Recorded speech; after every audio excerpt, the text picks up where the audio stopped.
Good evening, everyone. Hopefully we have some people watching. We seem to be having a bit of a technical glitch. For some reason, Frankie's not in the studio. So normally what happens is the host invites the guest into the studio, and for some reason there seems to be a bit of a glitch. So I'm going to carry on anyway and tell you what I know about this wonderful, wonderful book. And hopefully Frankie will join us. If not, what we'll do is we will either try again shortly once I've ended this video, or we will reschedule for another time. So fingers crossed Frankie is able to join us.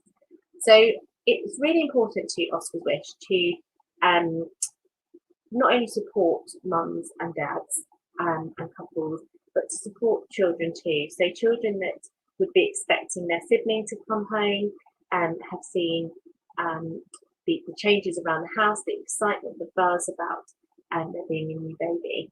And it's really, really important that when a family experiences the loss of a baby, that there are resources available for those children to support them, but also support the parents in order for them to help the children. And this book is just wonderful. So this is the book that I would love to tell you a little bit more about. It's called These Precious Little People.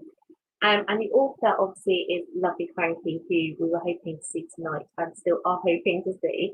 And it's illustrated by a wonderful, wonderful illustrator, Gillian Gamble.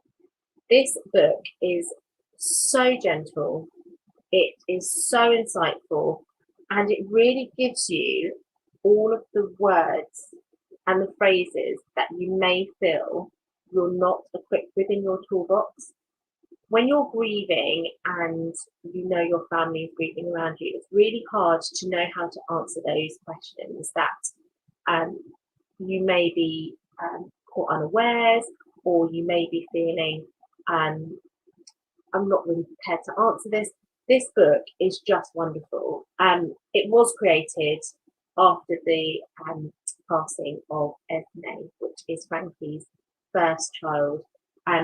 Absolutely beautiful book, and it's a wonderful book for all of the family to read. It's great for grandparents to read. It's great for siblings to read. It's just such a precious, precious book. I can actually see that Frankie is connecting now. So without further ado, I'm going to add her in. So bear with me a second. Hi. Hi, Frankie. How are you? Good, thank you. How are you? Yes, I'm good, thank you. I did make a little start there, so hopefully I haven't spoiled too much. Have you had a good day? Yeah, it's been good, thank you. Good. So I was just introducing everyone to your wonderful, wonderful book, and I was just explaining a little bit about how we found this book and how supportive it's been for us as a family. So without further ado, I would love for you to tell us a little bit more about yourself. I'm sorry to throw you in the deep end when you were literally just come on now. No problem. But it would be really lovely to know a little bit more about yourself and your family. That would be lovely to share, please. Okay, so I'm Frankie, and I am married to Mark. And in 2013, we wanted to start a family, and we were very lucky. We got pregnant first month of trying, and we had a very happy, joyous pregnancy, no problems. And then in September, we realised the baby hadn't moved that day. So we went to hospital to just see what was happening. Neither of us were really too concerned, but we were told that our baby had died. And so we went back 2 days later to be induced. And our daughter Esme was born on 23rd of September. We did have a post-mortem done to see if there was a reason for her stillbirth, but they couldn't find any reason. So she was £7 1 ounces. She was perfectly formed, but she very sadly died. And it just completely blew our world apart. She was our first baby. And we had other children in the family who'd been really excited to meet her. And they had to be told the news that this baby cousin they'd been waiting to meet had sadly died. And it just felt impossible to explain it to them, really, when we couldn't understand it ourselves. So fast forward 13 months, and we were very fortunate to welcome our son into the world. So he's now 6.5. And then 2.5 years after that, we had another baby girl called Ayla. So she's now 4. So we have two living children. We always remember Esme, our first baby. So Jago and Ayla have grown up knowing about Esme. And like I said, all, our nephews and our niece, they've always known about Esme as well. But it's just that feeling of not being able to explain something very, very easily. It just stayed with me. And the fact that we had our own living children to try and explain what happened to Esme, it just really kept me thinking about what could I do to help families like ours to be in a better position, to feel a bit more confident about talking about it with young children and helping young children start to process it and help them to understand it. So the idea to write These Precious Little People started to take form. And I had looked for other books to help me, but I just hadn't found anything that was suitable for our family. There are lots of other books out there, and thankfully there have been other books published since These Precious Little People. So there is, a better range now, I would say, but it's still quite difficult sometimes to find the right one for your family. And I would say that even though I've written a book that I feel is right for our family, I use it alongside other books. I think there's no one book that can give you all the answers or be the Bible that you refer to. And I think I never wanted These Precious Little People to be the absolute go-to book necessarily, but I do still think it's a really useful resource, especially if you're having to break the news initially. So I'm really keen for it to make its way into more hospitals. I've worked really hard to get it into hospitals. I know organisations like Oscar's Wish Foundation have helped with that and helped get it to families at that time of greatest need when they've first been told the news that their baby has died. Because I do think that is a time when you're in such turmoil yourself. Everything's so emotional and you're in shock, quite honestly. And so finding the words can be so difficult. And yet that is a really crucial time for you to really be clear and be very honest with children. And I think a lot of people find that their instinct is to think about how they can break the news gently, and it might be their family's first experience of death. And so they're having to sort of scrabble around and think, oh my goodness, how do I explain this huge concept of death alongside having to break the news that this baby of ours has died? And that's a huge thing to get your head around. And I think something that I've realised, especially since I've been looking into this more over the years, is that it's often much scarier for adults to contemplate that. But for children, it obviously is very upsetting for lots of children to have to learn that news. But I think for most children, it's not quite as devastating as we might imagine, especially initially, because their level of understanding is such that they it's like the start of the journey of learning about it and starting to understand it. I think as adults, we know instantly the implication that, oh my gosh, this means that this child of ours is never going to be coming home with us, is never going to be here to grow up with us. And it's obviously completely devastating and tragic. I think for children, it's sort of plants a seed of information, and then that grows, and it takes time for them to really fathom what that actually means for them, what it means for the family. So I think it's quite useful in a way because you're not having to deal with that huge bit of information dropping on them all at once. This is for very young children I'm talking about. For slightly older children, you might have that more instant realization, and it might be a lot harder for them, and then you might notice that they're really struggling with it a lot more. But I think for very young children, it's something that you're going to return to and have lots of conversations about over the years. That's certainly something that we've noticed in our family. And that's with both my nephews and niece and our living children. So that's a really useful piece of advice I had from Jen Coates, who works with SANS as well. She sort of reassured me, because I said, sometimes I find it really difficult in that moment when I'm asked a question. How am I going to answer this? How am I going to get this right? And she said, well, you don't have to answer it straight away.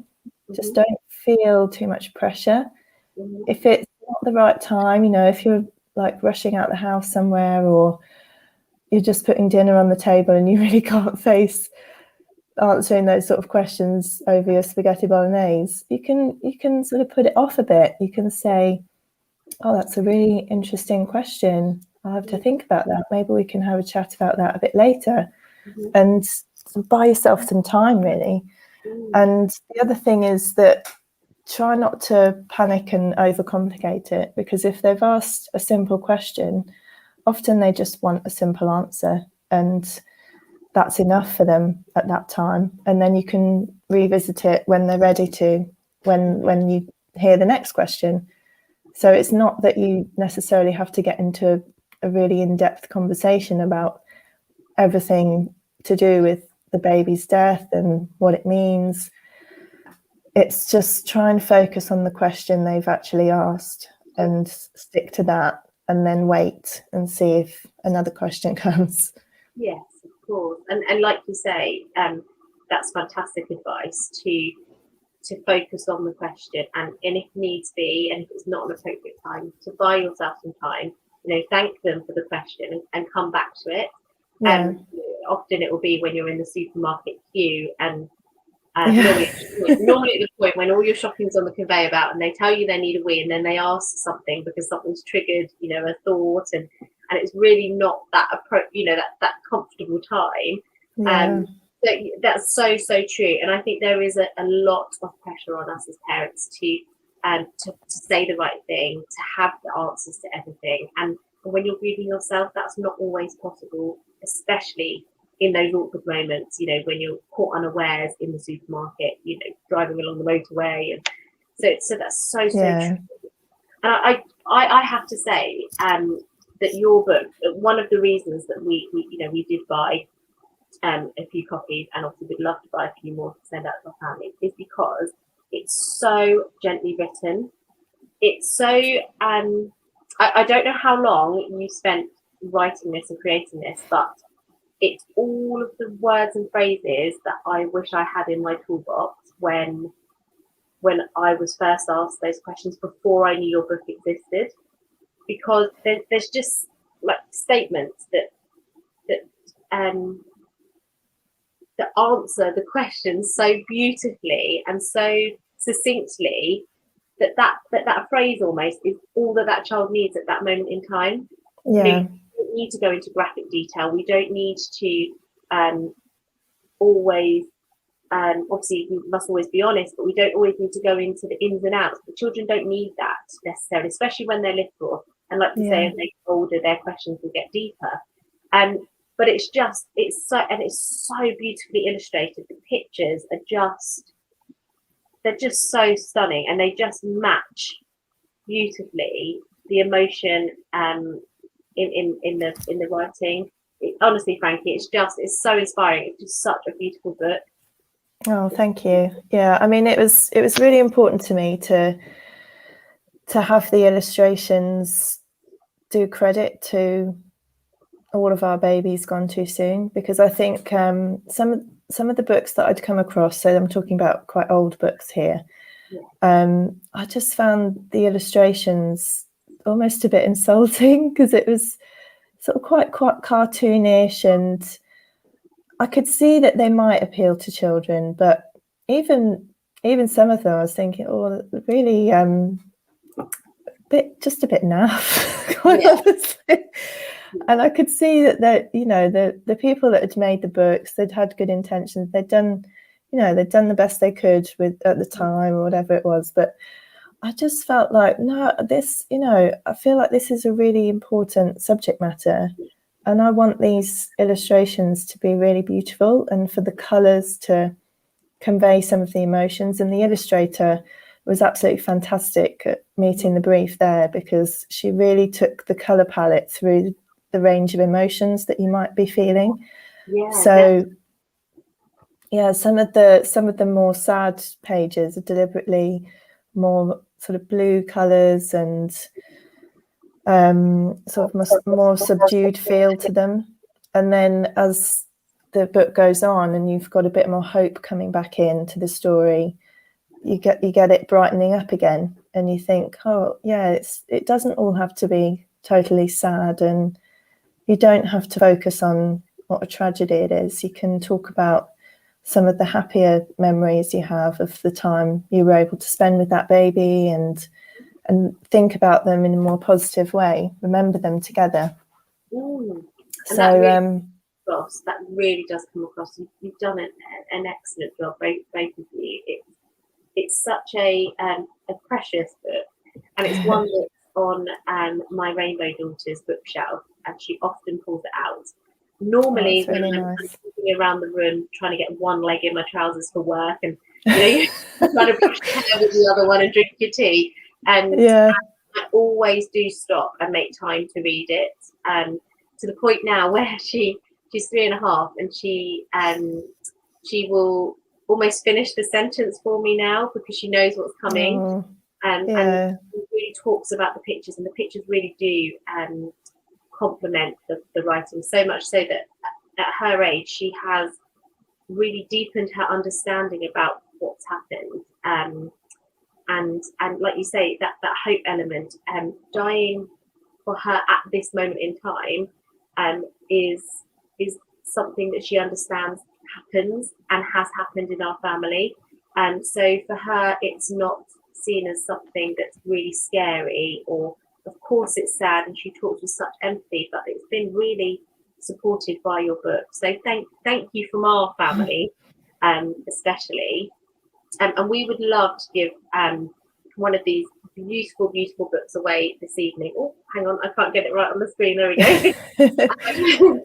So all we're asking for our followers to do is to comment in the main post with the title of the book, These Precious Little People, and we will randomly generate a winner tomorrow morning. And I just think it'd be so lovely to get that out. And we've also got this book in our local hospitals, which really complements the other bereavement support that's offered there. So it's just such a great resource.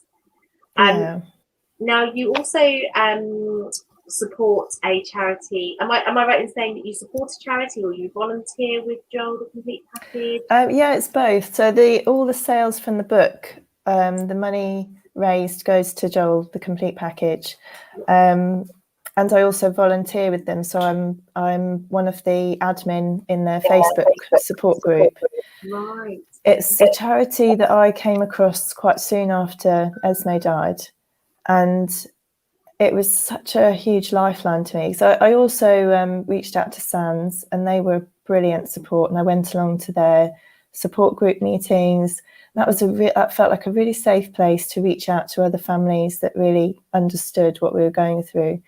But Joel the Complete Package felt like a really special charity for me because, and lots of other families I know, because they look at what might be coming next for your family as well. So lots of people in our situation, so who had a first baby die, that's not the end of the story for them. They want to think about going on to try for another baby. Right. And that can be quite a difficult thing to talk about in a SANS support group meeting, because you've got lots of families in different situations. So it might not have been their first baby who died, or it might have been an IVF baby, and it might not be a straightforward thing to try again.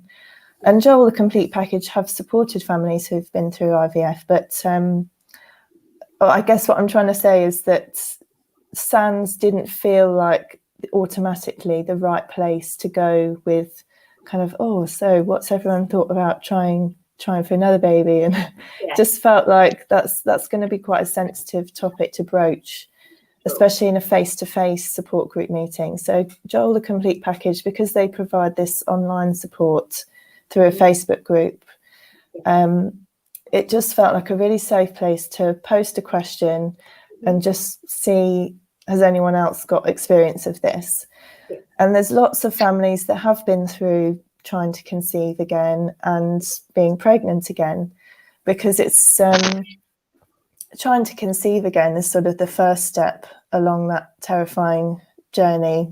And then you've got, once you've ticked that box, you kind of think, oh no, I've got to get through the pregnancy. And that's, I mean, I don't know if your experience was similar, but most families I've spoken to, the whole next pregnancy is just complete, it just feels just absolutely terrifying to get through those 9 months.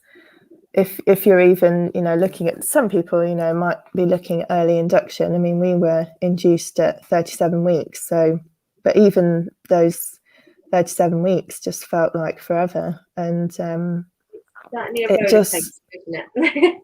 yeah.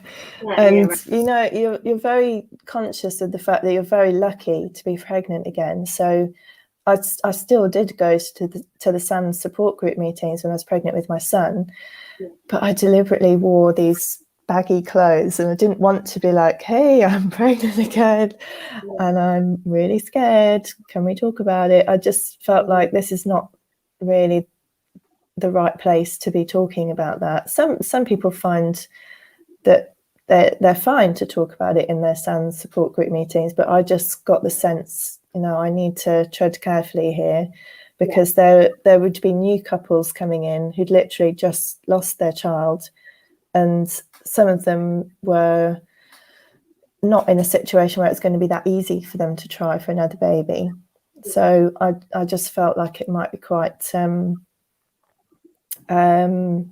it would be more considerate of me to find another outlet to reach out to for support. So Joel the Complete Package, I felt, really stepped in, and they did run a lot of in-person support groups for people that live in the Midlands. They're based in Worksop. Obviously that all had to come to a stop because of COVID. I believe they'll be hoping to run those again, and they would invite children born before or after the death of a baby along to those sessions as well. So it's a nice opportunity for the living children of the family to get together and be in a place where they knew if they mentioned their sibling who died, that would be normal. The other kids there wouldn't bat an eyelid. It would be kind of, oh yeah, your baby sister died too. Okay, let's go play, kind of thing. They normalise it, don't they? Because it's such a safe space for them. It's not that they're not different, because there are other children there that have experienced the same. Just hearing what you're saying there reminded me of a comment my daughter made the other day. we have a close friend that lives nearby who also lost their daughter, their first daughter. And Poppy, my daughter, is aware of that, and she'll often make comments when we're out on a walk with them, and she'll say, "Oh, look, there's a fluffy white angel feather. That's from Oscar. Oh, look, there's one over there too, and that must be from your sister in heaven." And it's just natural conversation for them. But I know as it gets older, for her to not be surrounded by other children, or at least no other children in a similar situation, that might not be as natural and as comfortable for her. So it's so important that there is that outlet for children, as important it is for us to have that outlet, isn't it? Yeah, I think so, because I think when you go through this experience, you can feel like you're totally alone in the world, and that isolation is just really horrible on top of the grief you're dealing with. And just some of the, I don't know if you've had this, but some of the conversations I've had with people I've just met, and you've been, it feels like you have to summon up the bravery, which I resent in the first place, to have to want to talk about your child who died, because I always want to include Esme. I don't want to just leave her out, but it does feel like you have to sort of take a bit of a deep breath and steel yourself for whatever responses might come. And I've had some really lovely conversations from people that have surprised me, their empathy and their ability to navigate it with grace and compassion. But others who just think, oh, I wish I hadn't got into this conversation, and you almost want to run away from it. And it's just quite disappointing sometimes how society just feels like they can't really handle it a lot of the time. And I do have so important for us to be having these open conversations, isn't it? Because that then educates them that it's as uncomfortable for them as it may be for us, but we want, I can't say everybody wants to, because I've met many families who don't feel they can speak about their babies, but then there are many of us that do want to, and we'll slide them into the conversation at any opportunity, because we're as proud of them as we are our other children or other pregnancies. So that is really important, and this book that you've beautifully written is a perfect example of why we need to have those conversations. So important. And I hope that the more of us that have these conversations, the less there is a responsibility on people that are maybe more fresh in their grief and a bit more vulnerable, find it more difficult to talk about it, to be that person that educates another person or has to summon up the courage to do it. Because I wish it wasn't that way. I wish you could just feel like it was as casual as, talking about anyone else in your family, and you didn't have to sort of brace yourself for the sort of responses that might come. I mean, people mean well, but some of the comments I've had, this is when my son was probably less than a year old, and I did go out to playgroups with him.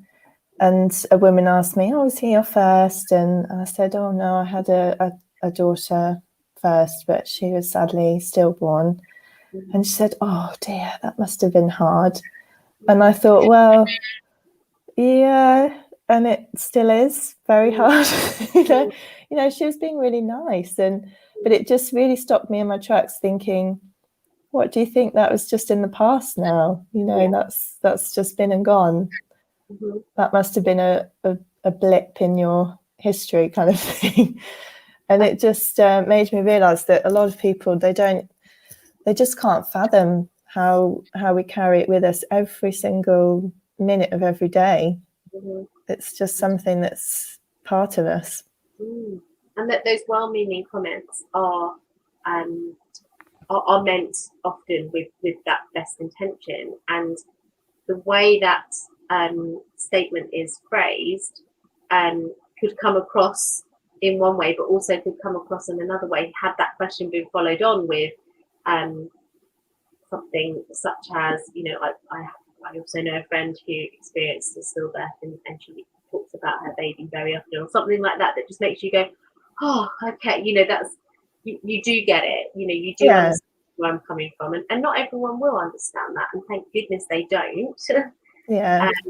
But sometimes those short statements can be almost a bit like that stab, you know, that stab in the chest that takes your breath away and says, oh my gosh, like, where am I in my grief? Let me just check in with myself, because that's really taken me back. That statement, that comment that was well-meaning, has now maybe opened up other thoughts and feelings that I hadn't tapped into for a while. And that will affect people differently. We're all very different in how we are able to respond to those kind of comments or the statements that are made.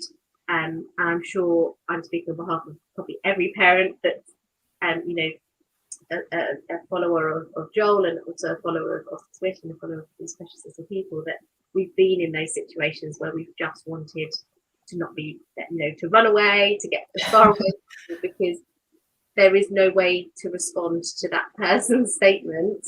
It's not going to leave one of you feeling uncomfortable. Yeah. So, but from a children's perspective, like you said at the beginning of the conversation, they do take things so much more on face value and more black and white, that having a great resource such as your book is enables them with maybe some of the answers to questions they may not feel they can ask some parents. And it's just brilliant. Sorry, I'm not being paid to promote this book. I do think it's a wonderful resource. And so back in December, you I saw that you released another book. So was that a further addition to this? So that's a second edition. So the first edition was published December 2018. Yeah. And because it was published through just a printing press that we approached and paid for a printing run. So this is self-published, this book. There was a limited number of copies. Mm-hmm. So I had no idea, you know, how many it was going to sell. And I just sort of hoped that, because Joel Complete Package, they did fund the initial print run, as well as people that had pre-ordered the books. So I was just hoping that Joel the Complete Package would get their money back, basically, because they invested in it initially. And that's a big part of the reason why they were benefiting from the proceeds of the first edition, to help repay them. And then when it came to, I think, the middle of last year, I was really running low on copies. I was thinking, right, well, we're going to have to look at a second edition then. I didn't really plan for this. You know, I'm not working in the publishing industry. I'm just someone that's figured this out as I've gone along. So I decided to do it similarly again. So I asked for people to pre-order copies, and there's a dedication page at the back of the book. So people paid for a spot on the dedication page, and that meant they could have a copy of the book, and then their baby's name could be in the back of the book as well, so on the dedication page. So that's in every single copy. That is such a lovely way of doing it. Yeah, well, it's a really great tribute to all of those babies, I think, to have something so special being printed in their memory, really. And it's something that I was inspired to do by another book that I came across. So this is, I'm going to get the name of it wrong now, but it's an American author called Angela Miller. And I don't know if you've come across this book. It's a really beautiful thing that she wrote quite a long time ago now. And Francesca Cox provided the illustrations. And it's all about what a wonderful mother you are. If your child's died, it doesn't take anything away from the fact that you are a wonderful mother. And it really spoke to me, that book, because it talked a lot about the guilt that you feel as a mother. You feel like you've let your child down, that you've done something wrong. So there's lines in there that just still bring tears to my eyes every time I read them. And I noticed, because I ordered a copy of the book, I noticed there were babies' names in the back of that book. Wow. And that's how she'd paid to have that published.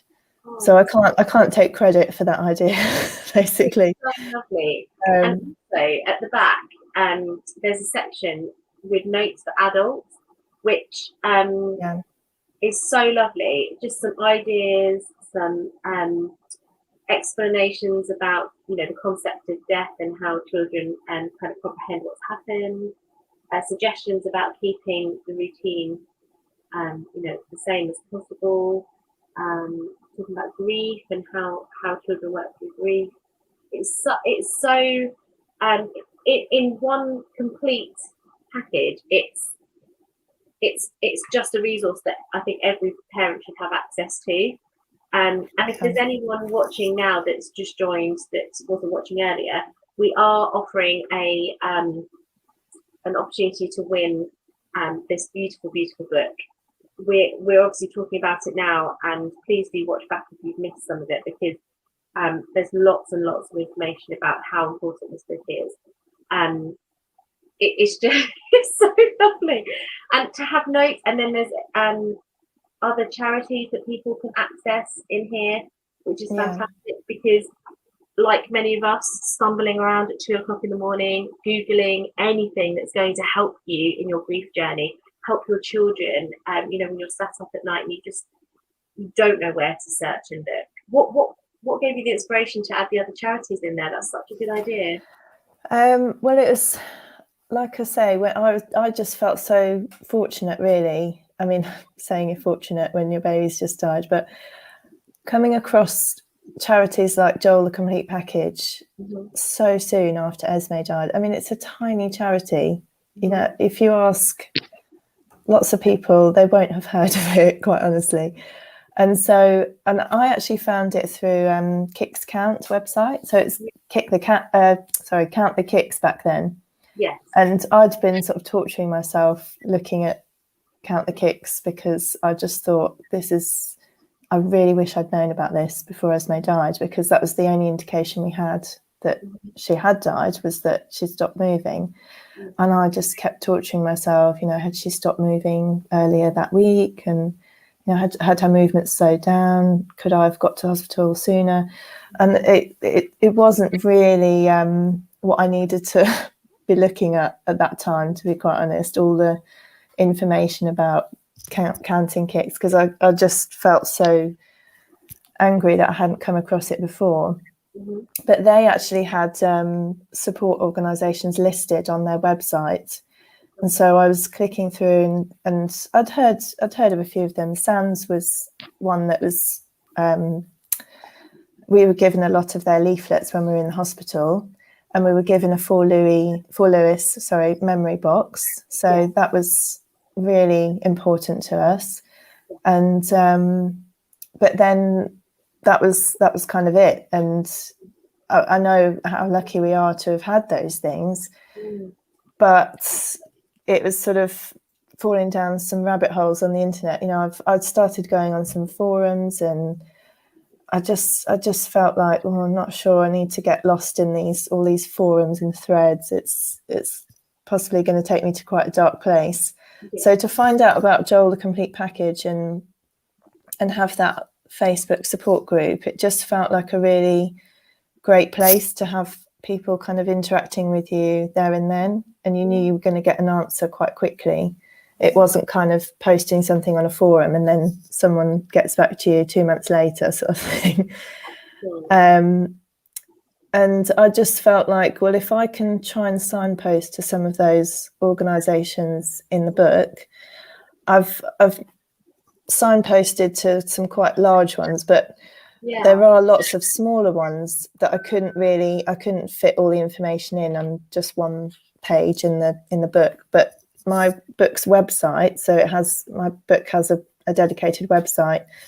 There is actually support links page on the website that lists a lot of smaller charities, and Oscar's Wish Foundation is obviously on there. There's other organisations that I know have bought copies of the book to provide to bereaved families as well. And I just think, you know, these smaller organisations, you just don't really hear about them unless you're lucky, unless you're just in the right place at the right time, kind of thing. And I know Joel, the Complete Package, finds it really difficult to spread the word about the work they do, because it relies on volunteers, and you know, we're all busy people with lots going on in our lives. You don't have the resources, the time to be plugging away continuously and getting your name out there. So I just thought, if I can help people find these smaller organisations that can be a real lifeline to people, that can actually put them in touch with people they can then meet up with face to face. I mean, I know you provide counselling, which is absolutely amazing. That's not a service that you readily get with the NHS or with SANS. SANS is mostly peer support. Yeah. But a lot of people, they do need that professional therapist to reach out to and work through some of their issues and the things that have come up. You know, peer support is brilliant, but we're all grieving parents, and we're not going to have the tools and the skills to be able to help people in the ways that they might need the help. And Joel, the Complete Package, also have a counsellor that they can refer people to. So yeah, I think that's a really important service that a lot of small charities have to plug that gap, unfortunately. Definitely. We often refer to ourselves as almost the customer service, the follow-on support when you know, the NHS is so overstretched, as we all know, and they can't do everything. And so we kind of, like you say, plug that gap. We offer that service to allow people that may not realise that that's a service they might like to tap into. So by funding those sessions, it does give people, I mean, 6 funded sessions, really, a lot of people only by sessions that start to open up and get, you know, started with their counselling. And that's why, you know, we'd love to fundraise more so that we could offer more, but unfortunately, to be fair to everybody, you know, 6 has to be the limit at the moment. But it allows people to then realise what counselling is all about and how important it can be for families, so that they can then tap into that at a later date. I mean, a lot of our families may say no thank you at the beginning, and then if they do go on to have another baby or another pregnancy, find they need it then. You know, it's not right for everyone at the beginning. I still haven't had counselling since the loss of Oscar, and I know I'm nearing the time where I will need to do that. And I'm 6.5 years on, so everyone's different, aren't they, with what they need, what support. And I can't believe we've been talking for 43.5 minutes. Sorry. Can you see the timer your end? What's that? Sorry? Can you see the little timer on your screen? Oh yeah, 43 minutes, 17. I'm always really conscious. I'm terrible for this. I'm sorry. Just blabber on. It's great. And I think the nice thing is about it being on our YouTube page, is our YouTube channel, is that people can tap in. They can, a bit like a podcast, they can watch a bit of it, they can come back to it later, they can watch the bits they think are important to them. But I think the really key thing here is that this book is up for grabs, and I love it, and I know there are lots of other people that will benefit massively from it. So I just want to say, I haven't even got through my other 4 questions. I just want to say, Frankie, thank you so much for your time tonight. If anybody would like to know more information, I'm sure Frankie will be available for some questions at some point through our support group, or please do have a look at her website. Do you want to plug your website just so people know where to look? It's not an easy web page to give out over this medium, but if you go to the Facebook page or Instagram page, you can find the link much more easily there. But if you go to bit.ly / precious little people, or type it into a Google search engine, you'd hopefully find it. The reason it's not a really great web address is because I basically wanted it to be free so that I don't have to pay hosting costs and things, because this book is, I'm not making any money from it, and I don't want it to be costing anyone else money to do that. But there are lots of other resources on the website as well. So I've written blog posts about talking about death with children.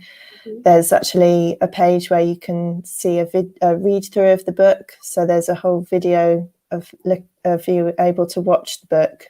So that can give you a really good indication if the book's right for you as well. That's really lovely. Thank you so much. And I can already see that we've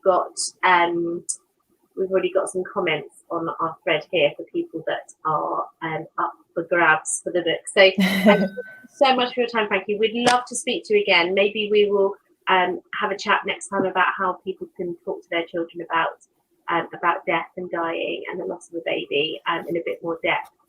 But for fear of not overrunning and letting you maybe get off and have your dinner, I will say thank you so much, and I will update the YouTube page so that the link is all public, so that people can share that if they wish, or watch back when they would like to. But thank you so much again, and I will hopefully speak to you soon. Yeah, thank you for having me, and I'd love to chat again sometime. Lovely. Thank you so much. Have a good rest of your evening. Yeah, you too. Thank you. Thank you. Bye.